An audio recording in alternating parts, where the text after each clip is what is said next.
Амьдралын баяр баясгалан болсон үр хүүхдээ өсгөн хүмүүжүүлэх нь ээжийн хүний бурхнаас заяасан үүрэг хэдийн мөн ч гэлээ. Зарим ээжүүд, ялангуяа залуу ээжүүд хүүхдээ төрүүлээд гэртээ суухаараа өөрийгөө ажилгүй, гэрийн мухар сагсан уятгартай нэгэн болсон мэтээр төсөөлж эхэлдэг. Гэтэл үнэндээ огтхон ч тийм бишээ. Бүсгүй та их хүн болсноор хамгийн нандин, хамгийн үн цэнтэй эрдэнэ нялх хүрээ хүн болгох хамгийн хариуцлагатай, хамгийн чухал ажлыг хийж байгаа юм шүү. Тиймээс залуу ээжүүдээ та бүхэн гэртээ зүгээр суугаагүй. Харин ч асар хариуцлагатай чухал ажил хийж байгаа гэдгээ ойлгон өөрөөрөө бахархаж аз жаргалын цэцэг болсон үрээ хайрлан халамжлахын хажуугаар хэрхэн өсөж торинж байгааг нягтням ба шинжиж хүүхдийнхээ өсөл төгжөлтөд бүхий л анхаарлаа хандуулаарай.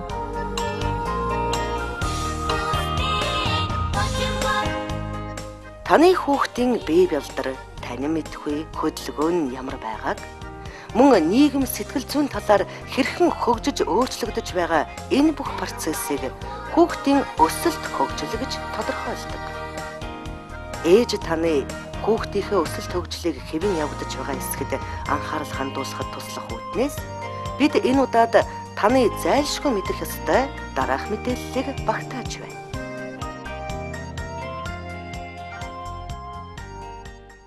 Манай зарим эцэг эхчүүд хүүхдээ сургуульд орох үе цэцэрлэгийн насанд, өсвөр насанд нь ирэхээр үе тэнгийнх нь хүүхдүүдтэй харьцуулаад миний хүүхэд яагаад бусдын хүүхдээс намхан байна, яагаад жижигхэн байна гэсэн асуултуудыг тавиад яавал хүүхдээ өндөр болохгүй, яавал өсөлт хөгжилтийн сайн болохгүй гэдэг дээр хүүхдийн эмчнээс асуугаад явдаг. Гэтэл энэ хүүхдийн маань энэ намхан болох, туранхаа болох, жижигхэн давжаа болох нь хүүхдийн маань бага наснд ялангуяа 1 хүртэлх нас тэгээд 5 хүртэлх насны өсөлт бойжид тухайн үеийн хүүхдийн хоолт хичээлийн асуудалтай холбоотой байдаг юм аа. Тэгэхээр ирээдүйд бид нар хүүхдээ намхан, давжаа, жижигхэн, туранхаа болохгүй тулд бага наснаас нь хүүхдээ зөв хооллож, бие бэлдрийн хөгжлийг зөв үнэлж, тухайн үед нь анхаарал тавьж явах юм бол хүүхдийн маань өсөлт хөгжилт хэвэн явагдах боломжтой юм аа. Хүүхдийн бие бэлдрийн өсөлтийг тодорхойлохдоо таны хүүхдийн биеийн жинг настай нь, эсвэл өндрийг настай нь, биеийн жин өндрийнх нь харьцаагаар буюу бие бэлдрийн хэмжилтээр тодорхойлдог байх нь.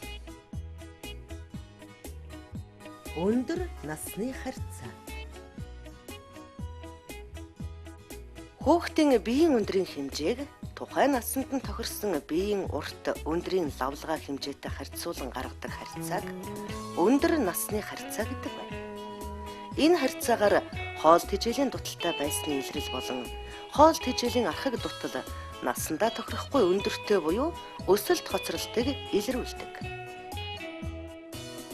Жин өндрийн харьцаа. Хүүхдийн биеийн жинг тухайн урт өндөртөө тохирох жингийн лавлгаа хэмжээтэй харьцуулан гаргадаг харьцааг жин өндрийн харьцаа гэдэг байна. Энэ харьцааг мэдэж авснаар хүүхдийн хоол тэжээлийн хурц дутал буюу туранхайг илрүүлэхэд ашиглана. Жин насны үзүүлэлт. Нэг настай хүүхдийн байх ёстой хэвийн стандарт жин 7.5-аас 10 кг байдаг.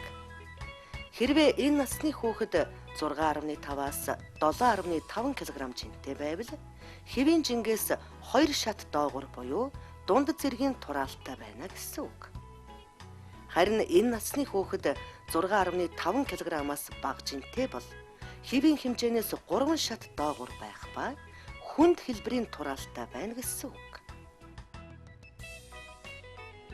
Эдгээр хэмжилтүүдийг хийж лавлгаа хэмжээтэй харьцуулснаар та хүүхдийнхээ бие бэлдрийн өсөлтийг тодорхойлж чаддаг болно. Хүүхдийн хоол тэжээлийн ба өсөлтийн хяналт үнэлгээг хийхэд хүүхдийн өсөлтийг тодорхойлогч гол арга хэрэгсэл болох эх хүүхдийн эрүүл мэндийн дэвтрийг ашиглахыг зөвлөдөг. Эх хүүхдийн эрүүл мэндийн дэвтэр бол хүүхдийн өсөлтийг хянах гол багаж хэрэгсэл юм. За бид өмнө нь бол ингээ хүүхдийн эрүүл мэндийн карт гээд эмнэлэг дээр хадгалагддаг нэг карт байдаг. Өвчлсөн үедээ юм уу шаардлагатай үедээ дэвтэрж үзүүлдэг карттай байсныг бол 2010 онд өөрчилсөн байгаа. Тэгээ нэг хүүхдийн эрүүл мэндийн дэвтэр гэж энэ дэвтрийг боловсруулж гаргасан. За эрүүл мэндийн сайдын тушаалаар энийг бол жирэмсэн болсон өдрөөс эхлээд жирэмсэн гэдэг нь бүртгэгдсэн цагаас өрхийн эмнэлгээс энэ дэвтрийг авах хэрэгтэй. За ингээд жирэмснийхээ хугацаанд бол өөрийнхөө эрүүл мэндийг энэ дэвтрийн заалттай тулгаж бас өөрийгөө ажиглах. За тэгээд төрөхөд очихдоо энэ дэвтрийг авч очих. За төрөхөд бол амарч газрын их баригч эмч нар энэ дэвтэр дээр энэ хүүхдийн талаар мэдээлэл бичиж өгнө. За тэгээ энэ бол их эрүүл мэндийн байгууллага болоод гэр бүлийн хамтын ажиллагааны үр дүнд хүүхдийг эрүүл сарвал өсгөх гэсэн тийм л зорилготойгоор юм хийсэн байгаа. За тэгээ энэ дэвтрийн гол нь бол ингэж сар болгон өрхийн эмч, сумын эмч, багийн эмч бол энийг ээжтэй хамт тэр гэр бүлтэй хамт хянаад шаардлагатай зөвлөгөө өгнө. Жишээлбэл энэ цэнхэр боломжтой хуудсанд бол эцэг эхчүүд өөрсдөө энэ дэвтэр дотор бүглэн хүүхдийнхээ эрүүл сарвал байж байгаа. За энэ улаан боломжтой цаасан дээр бол эмнэлгийн байгууллага эмч, совилогч нар бүглэж ийм зорилгоор энэ дэвтэр хийгдсэн байна. За энэний хуудас болгонд бид хүүхдийг яаж хооллох вэ гэдгийг сар сараар нь бичиж тавьсан. Ерөөсөө нэг сартаа хүүхдийн хоол босргаа гэж миний хүүхдийн өсөлт хөгжилт нэг сартаа даа гэдэг нэг сартаа хүүхдийн хоол босргаа. За хүүхэд 2 сар хүрэхэд 2 сарт миний хүүхдийн өсөлт хөгж 2 сартаа даа гэд яаж хооллох нь яаж асрах гэдэг бүх зүйлийг оруулсан байгаа. Өсөлтийн муруу. За хүүхдийнхаа биеийн жин өндрийг өрхийн эмч юм уу өрхийн совилогчтойгоо хамтран сар бүр хэмжүүлснээрээ та их хүүхдийн эрүүл мэндийн дэвтэр дээр байгаа өсөлтийн хүснэгтэн дээр бол тэмдэглэх боломжтой.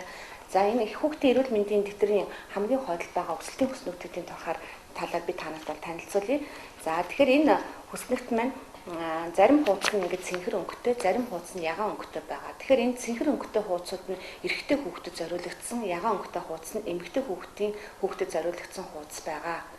За энэ өсөлтийн хүснэгтэн дээр тэмдэглэсэн таны хүүхдийн өсөл энэ голч буюу ногоон шугамны дээр нь тэмдэглэгдэж болно, доор нь тэмдэглэгдэж болно. Энэ тохиолдолд аль нь ч байсан хэвийн байна. Өөрөөр хэлэх юм бол хасах нэг шугамнаас нэмэх нэг шугамны хооронд тэмдэглэгдэж байгаа тохиолдол хэвийн гэж үзнэ. Хасах нэг шугамнаас доошоо орж байгаа тохиолдол асуудалтай гэж үзнэ.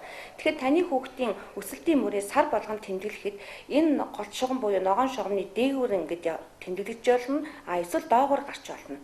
Өөрөөр хэлэх юм бол нэг дээшээ гараад нэг доошоо ороод ийм хэлбэлцэлтэй байдлаар гарах ёсгүй. Хэрэг тэгэж хэлбэлцэж байгаа тохиолдолд бид нар юг анхаарах вэ гэхээр хэмжилт хийж байгаа арга техникийг анхаарах хэрэгтэй. Хоёрдугаар хүүхдийнхаа хэмжүүлэхдээ хувцсыг зөв тайсан уу, зөв хэмжсэн үү гэдгийг бол бодох хэрэгтэй. Өсөлтийн муруу. Өсөлтийн хүснэгт дээр хүүхдийн биеийн жинг цовуулан тэмдэглэж холбосноор үүснэ. Өсөлтийн муруу байнга өгсөн байвал сайн буюу хэвэн гэж үзнэ. Өөрөөр хэлбэл хүүхдийн биеийн жин сар бүр нэмэгдэж байх ёстой. Үүнийг өсөлтийн муруу байнга өгсөж байгаагаар та мэднэ. Харин өсөлтийн муруу тэгшэрсэн байвал муу буюу аюултай гэж үзнэ. Өөрөөр хэлбэл хүүхдийн биеийн жин 2 буюу 3 сар дараалан нэг хэвэндээ байж өсөлт зогсонгошсон үед өсөлтийн муруу тэгшэрдэг байна. Өсөлтийн муруу уруутсан бол маш муу буюу маш аюултай гэж үзэх хэрэгтэй. Учир нь хүүхэд биеийн жингээ алдаж байгааг илтгэх маш муу үзүүлэлт юм аа. Хоол тэжээл хангалтгүй авах, эсвэл өвчлөх гэсэн 2 шалтгаанаар хүүхэд биеийн жингээ алдах буюу байх ёстой жиндээ хүрэхгүй болдог. Өсөлтийн муруу тэгшэрсэн эсвэл уруутсан үед шалтгааныг тодорхойлж хариу арга хэмжээг яаралтай авах хэрэгтэй.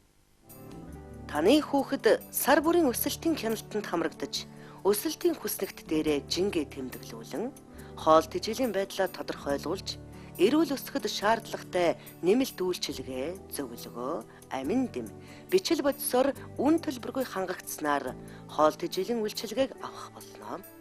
Эрүүл мэндийн үйлчилгээг өсөлтийн хяналтанд хамрагдаж, эрүүл мэндийн ажилтнаас зөвлөгөө авах ба мөн эцэг эх өөрсдөө дархлаажуулалтын товлол бүхий хүснэгтээс харж мэдснээр хүүхдийнхээ насан тохирсон урьдчилан сэргийлэх тарилгуудыг үн төлбөргүйгээр хийлгэн, бүрэн хийлгсэн тохиолдолд бүрэн дархлаажуулагдсан хүүхдийн гэрчилгээтэй болсноор авах юм.